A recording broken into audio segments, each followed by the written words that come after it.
Welcome to In Conversation with, a series of informal and relaxed online conversations with leading experts working in key areas connected to lifestyle medicine. This is part of the build-up to our annual BSLM conference, which, as many of you will know, has gone virtual this year and will take place between the 3rd and the 5th of September. I'm Neil Bindemann, Director of External Affairs for the BSLM, and a few days ago I had the pleasure of talking with two experts from the world of sleep medicine, Vicki Dawson, CEO and founder of the Children's Sleep Charity, and Dr. Michael Farquhar, consultant of sleep medicine at the Evelina London Children's Hospital. Vicki, do you want to just give us a little bit of a background to yourself? Obviously, as I mentioned, you set up the Children's Sleep Charity, but you've probably got quite a background in that field. Yeah, well, I kind of fell into sleep by accident, and it was around experiencing chronic sleep issues with my own child, and then realizing that there was a huge lack of support when that happened. And I started to research about sleep. So my professional background's in education, and I specialised in teaching youngsters with behavioural issues and special educational need issues. And I'd never received any sleep education myself. And when I started to learn more about sleep and become empowered with that knowledge, it started to become obvious that a lot of the sleep issues I'd experienced could have been prevented if I'd have had the right knowledge. And it fitted in really well, actually, with my behavioural approach to working with children and young people, because I needed to look at triggers. So that's where the sleep charity came from, and my commitment was to try to prevent other families going down that really awful dark road when you are having constant sleepless nights. Interesting, thanks, that's great. And Mike, would you like to, I'm saying Mike, Michael, would you Mike mind? is fine, yeah, no, Mike's absolutely fine. Excellent. So do you want to just give us a bit of your background as well? Yep, so I'm a consultant in sleep medicine at Evelina London Children's Hospital. So my day job is very much doing the very tip of the iceberg of what Vicki and her team spend a lot of time doing. So when the idea is when people like Vicki and her team have helped support families and then they still have sleep difficulties, then we are the kind of the medical resource for that. So our clinic exists to try and help support children with complex, rare and refractory sleep difficulties, basically. So that 50% of that is children who have neurodevelopmental differences, so children with autism, ADHD, other conditions like that. About 25% of the work is for primary sleep diseases, so conditions like narcolepsy, for example.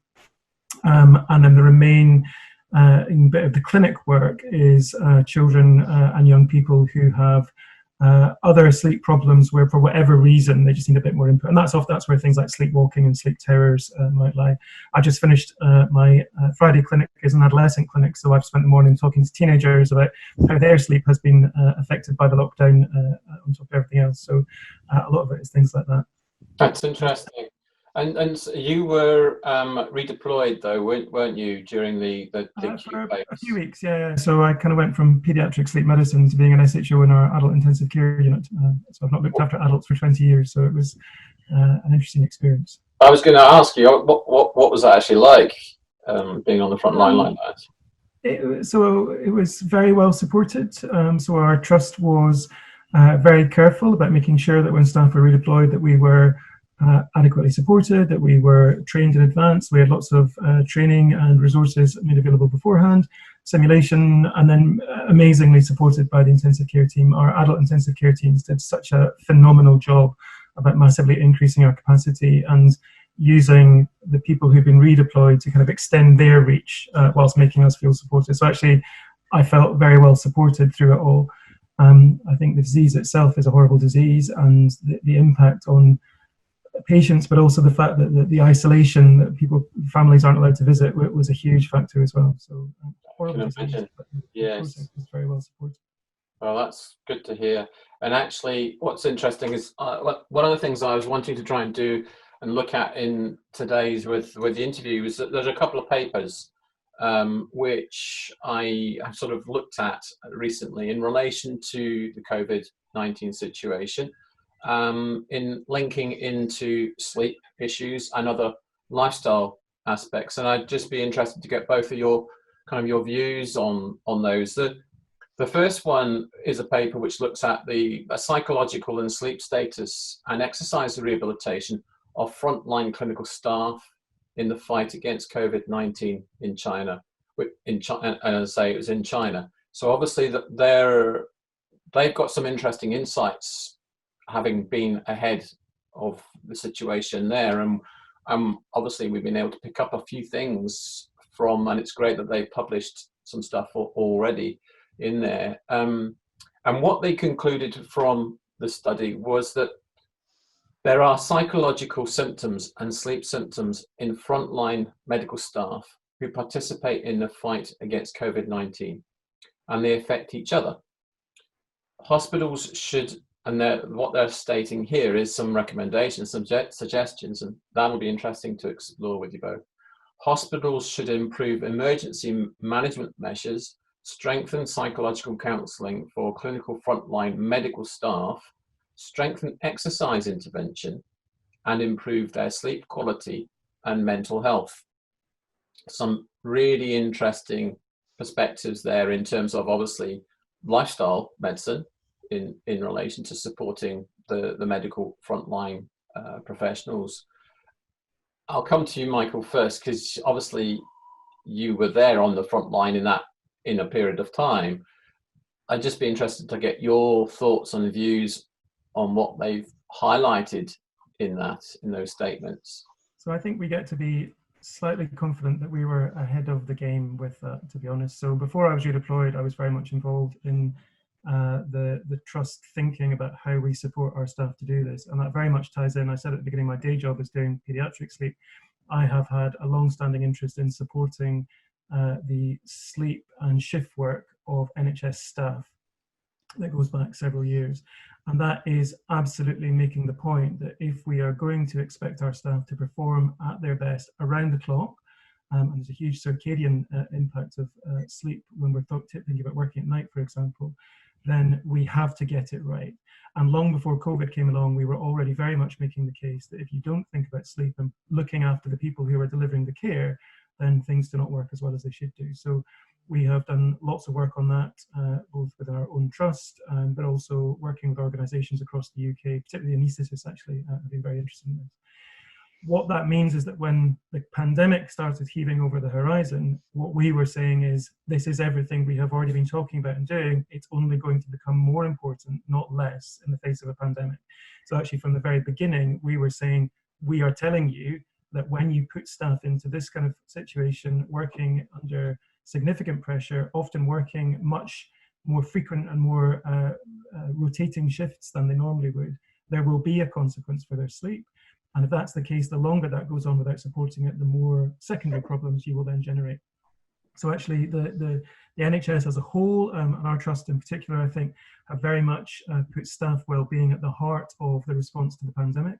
And a lot of that was proactive. So at the very beginning of the pandemic, we were saying to our staff, you are going to be feeling stressed. Your sleep is going to get worse as a result. That is a completely normal response to the abnormal world that we are suddenly all living in.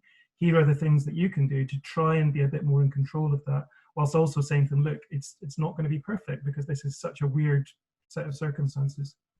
And I think, I apologise, I haven't had a chance to look in detail at the paper that you sent, but certainly everything that you said there were the things that we were highlighting in advance of the pandemic and putting in place to support and get right. So I suspect what the paper is doing is validating the approach that we had already taken, if that makes sense. That's interesting. Well, what I'll do is I'll put the references, the links to the papers up onto the website. I'll pass it on so that we get those links up there. So when people are watching this, they'll be able to have a look at those papers as well. So I think it would be quite interesting. What I was interested in was also the mentioning of strengthening exercise intervention. And I wonder how much of that was suggested as well, though, in terms of making sure that people, when they're not at the front line, making sure they get the exercise away from being there in the clinics. I wonder, obviously, you know that from your own experiences that exercise is important. but I wonder how much that message was getting across to the other healthcare professionals as well, to try and help support them and support their sleep. We certainly emphasised it, I think, and actually it's interesting. So as I was doing my adolescent clinic this morning, so exercise in general is a pretty good intervention for trying to improve sleep quality. For adolescents, there's also reasonable evidence that if you can get exercise done early in the day, it's one of the things that helps to counter the natural drift in the sleep cycle that adolescents see. So it's one of the ways to help influence sleep timing, the timing of exercise and light exposure. And for many people, exercise is a way of relaxing. So if exercise was already something that you use to relax and wind down, then the message we were very much sending was, look, yes, this is very difficult times, everyone's very stressed, everyone's very pressured, but actually it's important to maintain the things that help you to relax and wind down as much as possible. So it's certainly at the height of the response, it was very difficult for any one person to be doing all of these things, but it was trying to say as much as possible, here are the things that can help, and try and put them in place, and think about how you keep them going. But very challenging for anyone, even when you know it. Absolutely. And Vicki, I wonder what your thoughts were in relation to the conclusions of that study. And obviously the focus maybe was on adults there, because obviously the frontline staff, but there's a number of things there that are obviously going to be relevant in terms of the children at home as well. Yeah. Yeah, absolutely. And I think what Mike said about normalizing the fact that sleep is maybe difficult at the moment is really important, and sort of talking about why that might be. And from our experience in working with children and the young people and the families, some have actually found that the sleep has improved because there may be less stress around things like exams, going to school, children who might have been bullied, those kinds of things. For others, sleep patterns have certainly drifted. So we're getting lots of reports of much later bedtimes. And taking those findings, the sorts of things that we have been recommending is the exercise in the morning. So exposure to natural daylight to support the circadian rhythm, and trying to implement some kind of routine, which, most people have had the routine sort of ripped away from them, and it is difficult to try to get back into a routine. Particularly, I'm thinking about my own scenario here, trying to homeschool, work, the usual stuff's just gone, and it's really tough. And you've got to be able to try to maintain some regularity around meal times, finishing work, and around bedtime too. So all of the sort of suggestions that were in that report is exactly the kind of thing that we have been promoting as well. But I do think that normalisation is so important. It's good. That's good to hear. And the other thing that's sort of going through my head at the moment is clearly the frontline staff, some of whom will have children at home, and how difficult that might be for them when they go home as well, and how that works with the children. I wonder if you've had any interactions with health professionals in terms of interaction with children in the sleep charity like that, any inquiries, any of need of support? Yeah, we have. I mean, our referrals have gone up dramatically at the moment, but what we are finding is that people want information, so they may not necessarily be in the position to work with us as we would usually work with them in terms of doing a full assessment, putting sleep programs into place and offering them that kind of support. I think they want somebody to speak to, somebody who can listen and really understand, and to give them small pieces of information and support and advice. And this is completely different to anything that we've experienced before, and sometimes it's about the reassurance, that normalization. It's about the anxieties that are there as well, which are going to hugely impact on everybody's sleep. Worries about what the future might bring, or if you have got a parent who's working on the front line, concerns about their safety, your own safety, lots and lots of complex issues that are all sort of feeding into this. And are those phone calls coming in from both parents and children? So at the moment it's parents who are getting in touch, but we are working on a new teen sleep project. So we've secured some funding through Mind, which is the government funding around mental health, and that is to develop a sleep resource for young people. So we are starting to consult directly with young people to listen to their concerns, to listen to and find out what kind of information they want to receive and in what form they want to receive that information in. That's interesting. I'm wondering, Michael, if you've got anything you in terms of what we've just been talking about there that you wanted to come back on at all? Just, I think, to emphasise a lot of things that Vicky's already said. So we know King's College published research a couple of weeks ago now, looking at sleep of the population as a whole over the last few weeks. And about 50% of people report their sleep has got worse, and lots of people reporting very vivid dreams, which I think is just our brains trying to process everything that we've been trying to think about in the daytime. About a quarter of people say that their sleep hasn't changed one way or the other, and as Vicky says, about a quarter of people report that their sleep has improved. And I think that's exactly that. It's the people where, I think it's two groups of people. It's the groups of people who are trying to live their lives on far too little sleep. So we're getting up to go to work at whatever time and really weren't getting the right amount of sleep. Suddenly they don't have to do that. They get the right amount of sleep, and suddenly lots of things improve about their life, which is a nice point for us to make about how sleep is often under-recognized in that. But certainly in our clinic, mirroring Vicky's experience, there are a significant number of the children that we see where daytime anxieties and stresses and worries have been the driving factor for poor quality sleep.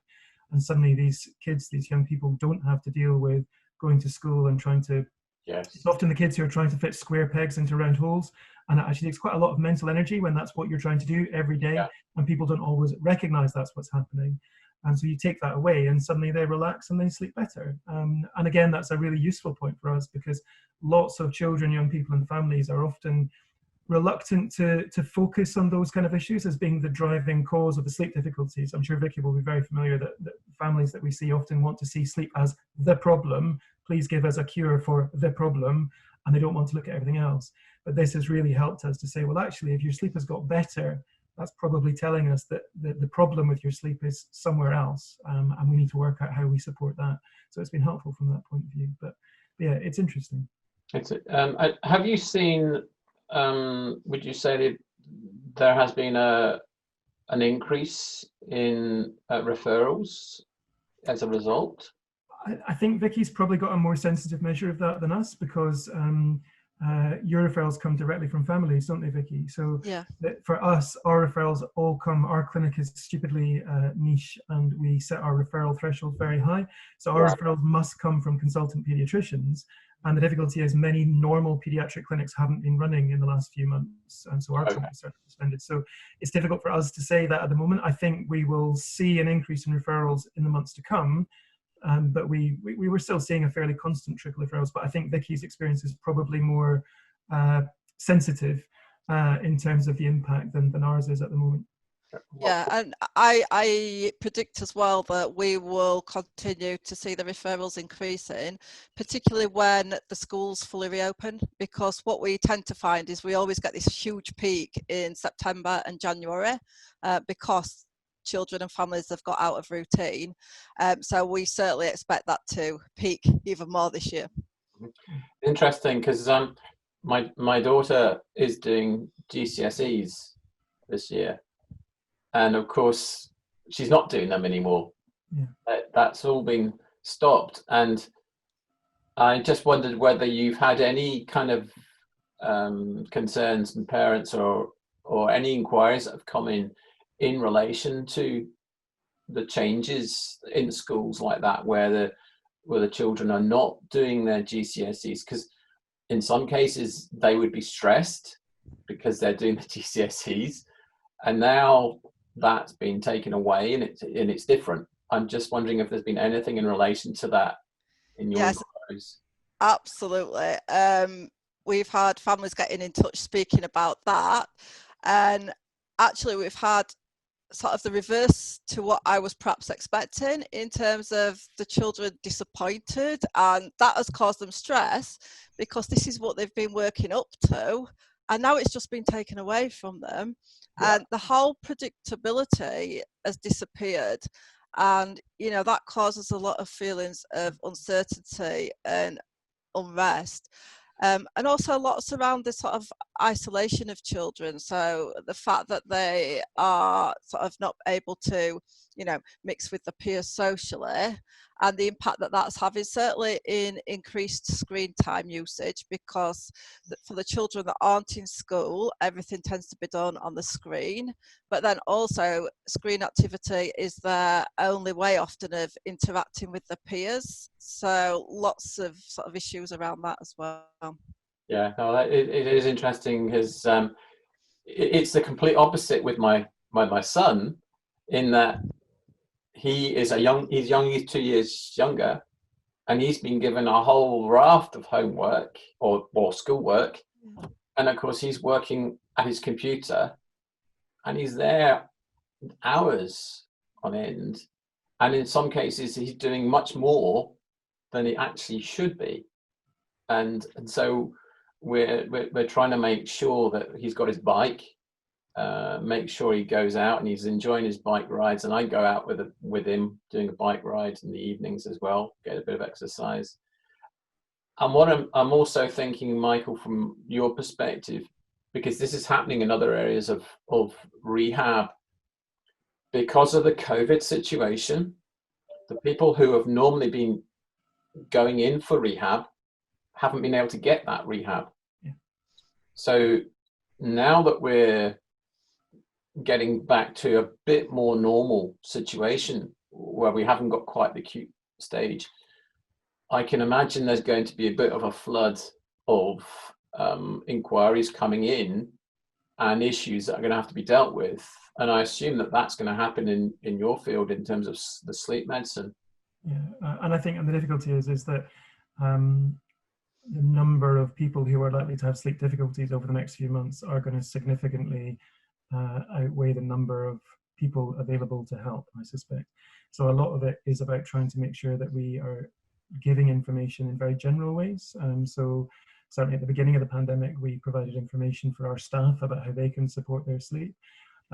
Dr. Srini Yunadkat, who is a psychologist who was working with our team at the beginning of the pandemic, wrote some brilliant, just very simple guidelines for families saying, look, your children's sleep is probably going to be significantly affected. Here are the basics of what you can do to try and keep things on track.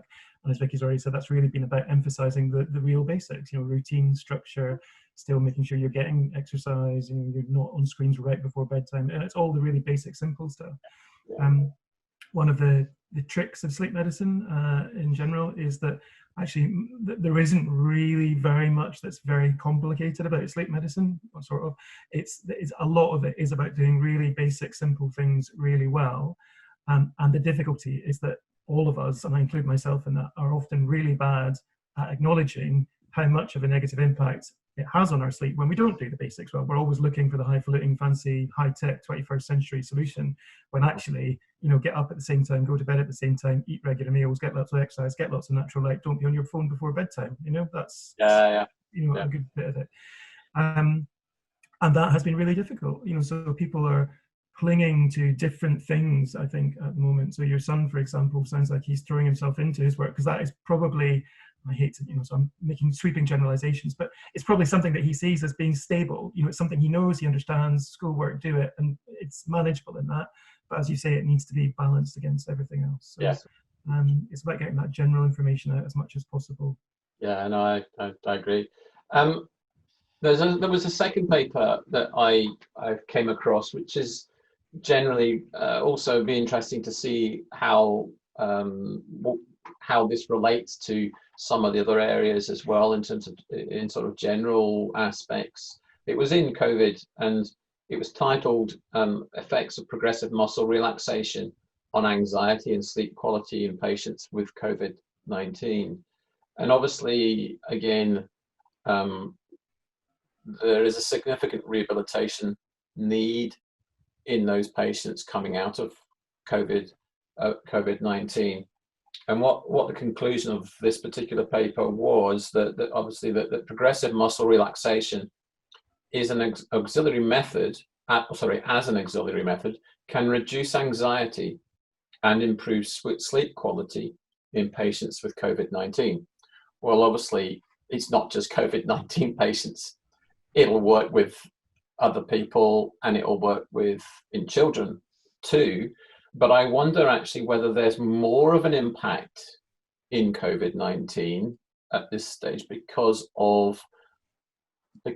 one aspect that I am aware of when people come out of the acute stage, and if they've been on a ventilator, etc., there's quite a lot of post-traumatic stress that can happen, and therefore a sense of muscle relaxation and doing that potentially could have a greater impact as well on those people. I just sort of throw that one up as a thought in terms of in relation to that, and whether there's any other aspects in relation to relaxation that could be looked at to support sleep.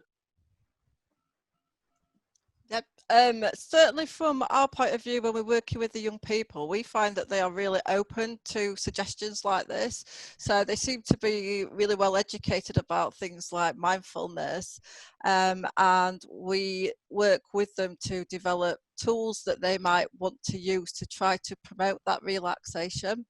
I was surprised initially about how open they were to it and how aware they are about the sort of different apps that are out there, like Headspace is one that they find useful. So I think it's about giving people a toolbox of things that they can use, and we're all so individual, and our sleep patterns are also individual. And I always say to people, take the bits that are helpful, and the bits that just don't appeal to you, just throw those out, because you're not going to use them. But I certainly think those sorts of techniques are really important. I would completely agree, and I think again, I completely agree with Vicki in that there isn't a single strategy that's going to work for everybody. There are general principles, but then different people relax in different ways. So from our point of view, the one that we try and avoid is the people who say, well, I relax by watching Netflix on my iPad. Okay, you get the point why it's relaxing, but not great for sleep. But it's about finding a relaxation strategy that works for you and building that in. And for many people, the progressive muscle relaxation techniques are one of the really good ways for doing that at the end of the day. They can also be helpful in the middle of the day as well. Some people are using them to manage stress and anxiety in those little moments in between as well. Headspace, so I've spent a long time trying to persuade some of my colleagues on the more frontline specialty, so anesthetics, intensive care, that thinking about these kind of things is important. And while there is a degree of positive response to that, there is also the people who just kind of go, well, this is all hippie, wishy-washy, namby-pamby stuff. This doesn't apply to me. And what's been really interesting with the pandemic is that, so a really common experience of many of my colleagues working on the front line is that they find themselves waking up much more in the night than they would have done previously. And again, I think that is a completely normal response to everything that's going on. We all wake up anyway in the night. It's usually the getting back to sleep that's the problem. Yes. Waking up feeling stressed and worried at the moment is normal. So you then need a way to manage getting back to sleep. And what many of them found is that by building in those mindfulness strategies, the relaxation strategies, using tools like Headspace or Calm at the beginning of the night, when they then find themselves wide awake at 3 o'clock in the morning, they can start their cycle of whatever it was they used to help them to calm and settle at the beginning of the night. It helps them to regain the control and say, well, okay, I'm stressed and worried, but I'm going to do this, and then I'm going to calm, and then you're going to get back to sleep. And it's been really interesting that the number of people who were previously a little bit cynical about these things have come back and said, you know what, actually, this has really made a difference. And we see that at almost any age. And even, and again, Vicki will have far more experience, I think, of doing this directly than we do, but right down to even the very young children can be taught something that helps them to relax and wind down. So it may not be quite the same techniques as adults and older children will use, but you can certainly be taught some things that will help with that.